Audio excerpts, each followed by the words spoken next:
Now before, we are given a question on percentage error. Percentage error. You know, if you can solve this question, you can pause the video and you can give your answer in the comment section before I start explaining.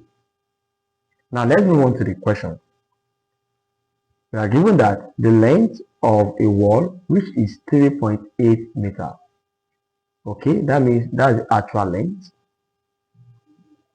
The actual length of the wall is given as 3.8 meters long, is measured as 4.0 meters. So that means that's the wrong length. The wrong length is given as 4.0 meters. The percentage error is, so how can we solve percentage error? The formula for percentage error is given as our percentage error is equals to error over the actual value. You multiply that by 100%. Now, the issue is how do we get our error? The value for error is given as the absolute value of the wrong value minus the actual value.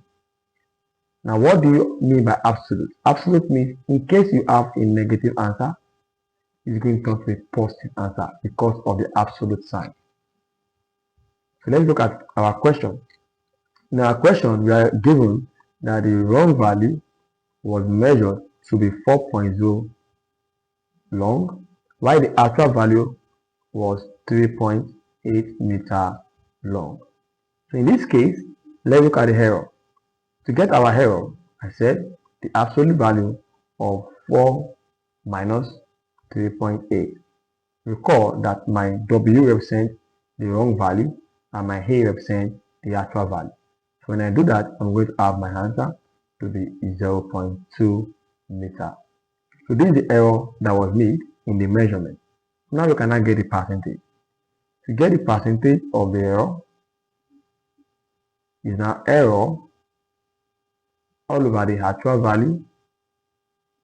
Then you multiply that by what? 100%. So the error given to us is 0.2. All over the actual value is 3.8 times 100. Now we can make use of standard form to solve this. Now when you use standard form or you convert them to standard form, you have here as 2 times 10 all over 38 times 10. Because when a point come here, we have 10. When a point come here, we have 10. Multiply by 100. So in this case, 10 can cancel at 10. In this case, 2 here is 1, 2 here is 19. So I'm left with what? The 1 multiplied by 100, that's 100 all over 19. So how many times can 19 be seen in 100? When we try to say 19 times 5, 9 times 5, 5 times 9 is 45. And we have 4. 5 times 1 is 5 plus 4, that's 9. So that means we can only have 19 in 100 5 times in the remainder of 5 over 19. So the answer here is 5 whole number 5 all over 19%. So this was the error made by the computer. Let's check our option whether we have the same answer. Okay, the answer stands as option A. Option A represents the answer. So you may get that right, that's the thumb up.